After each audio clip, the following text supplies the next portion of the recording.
Illman, Mike Beer, the feature race at Woodbine on Sunday is a grade 3, and it's a good one. Let's take a look at the field for the Ontario Derby, race number 8 at 1.125 miles on the Tapeta surface. $150,000 is the purse. We've got the upset winner of the Breeders' Stakes, the third jewel of the Canadian Triple Crown, the number 3 British Royalty, who really took advantage of a hot pace and that longer distance to grind it out.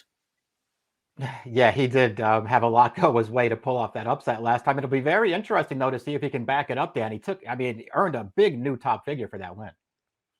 Of course, that race on turf, this race on Tapeta. Let's see how the Timeform US pace projector plays for the 3 British Royalty. And as we see, his chiclet is at the back of the pack, and he's hoping that the stretch-out sprinter, the 7 SWAT analysis, goes fast on the lead. This is a horse that was pretty impressive in his first start on synthetic, his first race off a long layoff. The distance, a huge question mark. Yeah, the distance is a pretty big question mark. And he is stepping up in class for this as well. We'll see. I guess this pace projector would work out pretty well for this horse if he can get clear early. It feels like the 3 Cassie horses have control of this pace early. I wonder if Artie's Storm, the number 1, can be viewed as a sort of dirtied up horse. He's stakes placed on synth. He's multiple stakes placed on turf. He just might not have cared for that yielding going in the Breeders' Stakes. He might not have cared for 1.5 miles either. Take that race out of his PP. Is his form solid? Yeah, plenty of excuses for his last race. I definitely wouldn't hold that race against him here. It feels like he's coming back to a better distance in this spot. As you've mentioned, his form prior to that was rock solid. It feels like he handles either surface. There's things to like with this horse. Mark Cassie has the 2 Dolder Grand, who's really taken a step forward since switching to the synthetic surface. Just a blowout maiden win, followed by a game first level allowance score. And then last time out in the Seagram Cup, Mike, he caught a pretty solid horse in Tap It to Win in a race that didn't have a ton of pace. Yeah, he didn't run great in that spot, but he also probably didn't really have much of a chance either. His stablemate there, Tap It to Win, just got absolutely loose on the lead and sprinted home in there. Didn't really give anybody a real chance, and Dolder Grand just sort of sat 3 wide off of that pace in there and finished evenly. I really liked his prior 2 wins, Dan. I felt like he was really headed in the right direction leading into that Seagram Cup last time, and I feel like this might even be a better spot back in with 3-year-olds. And he finished less than a length behind Special Forces, who came out of that race to win the Durham Cup with a 97 buyer over the Tapeta. Let's watch British Royalty win the Breeders' Stakes, reclaimed by Barb Minchell for $40,000 3 starts back. We see him making the lead, and it looks like he's in trouble because here comes Riptide Rock. And it looks like Riptide Rock's got the measure of him, and now Riptide Rock's beginning to realize there's still a long way to go. That is what it looked like, too. I mean, that horse, he looked like he was a sure winner there in upper stretch, and he just completely stopped finding there. The 1.5 miles feels like it really got to that horse. Didn't get the British Royalty at all. This horse really improved with the added ground. It was a nice win for him. We'll see if he can back it up. I think Frosted Over has some upside potential in this race. Lightly raced for Cassie. Liked his maiden win. 3 starts back. It was off a lengthy layoff. First time over the synth. It was the faster division of maiden specials. I think in the Marine, the trip might not have worked out for him. And last time out, as we take a look, I thought this was a really game performance from Frosted Over, who has a lot of work to do, turning into the stretch down towards the inside, and he somehow gets it done. Yeah, I agree. I mean, this trip almost didn't work out for him, Dan. He sat in behind the entire way. He was in a lot of traffic on the backstretch.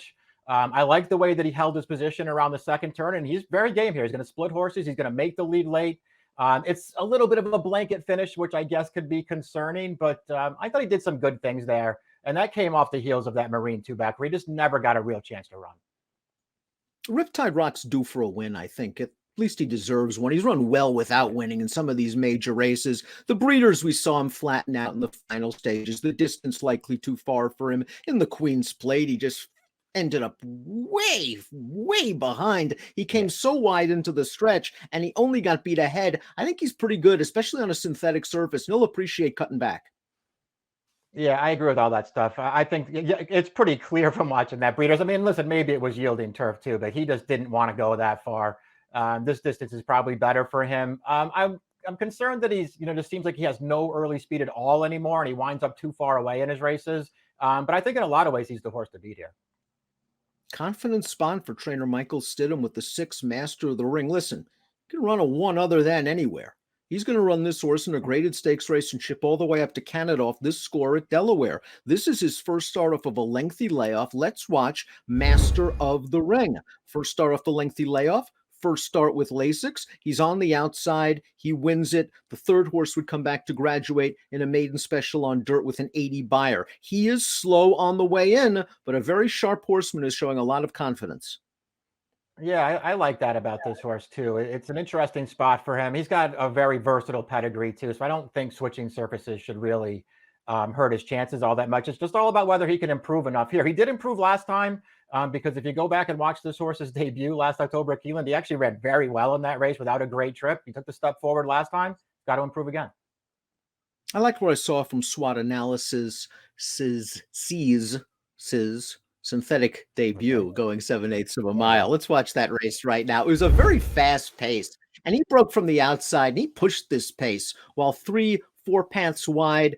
And he just takes over turning into the stretch. And I don't love this last eighth of a mile where he kind of gets drifty, but he did do a lot of work off the long layoff, going the furthest he's ever gone in his career. Now he just has to go a little bit further. It's up to Hernandez to get him to the front and back this down. I did like the way he looked winning that race. He ran very well in there. I don't know about stretching all the way out against this field, Dan, but if he makes the early lead in here, he could be dangerous. Hit the Point scored off the claim last time out. Completely different fashion than the pace pressing SWOT analysis. Let's watch Hit the Point coming widest and fastest in an off turf entry level allowance event. I thought he got a decent enough setup in here. He was pretty game to win. The runner up would come back and finish third in an allowance with a 78 buyer. Yeah, he ran fine in here. Another very deep closer in this race, though, Dan, who's going to need some kind of a setup. Even though he wins off the claim here, didn't really improve. It was his fourth straight 71 buyer. Let's take a look at our top picks for the Grade 3 Ontario Derby. You can go so many different ways. And taking a look at our top selections, Dolder Grand might have been pace compromised last time out. The pace should be fairer for him this time. And he's got the tactical speed to just work out a nice trip in the second flight. That's exactly how I looked at it. I feel like he actually ran an okay race last time against what may have even been a better field, Dan. This is a better spot for him, and I feel like he is going to get the right trip. SWOT analysis was visually impressive. He earned a respectable buyer speed figure. It's all about whether he's going to stretch out. I think he can get to the lead and back this down. I'm curious to see if he can stretch his speed. 7-3-5-2 for me, 2-4-5-6 for Mike. It's the Ontario Derby, the feature at Woodbine on Sunday. Good luck.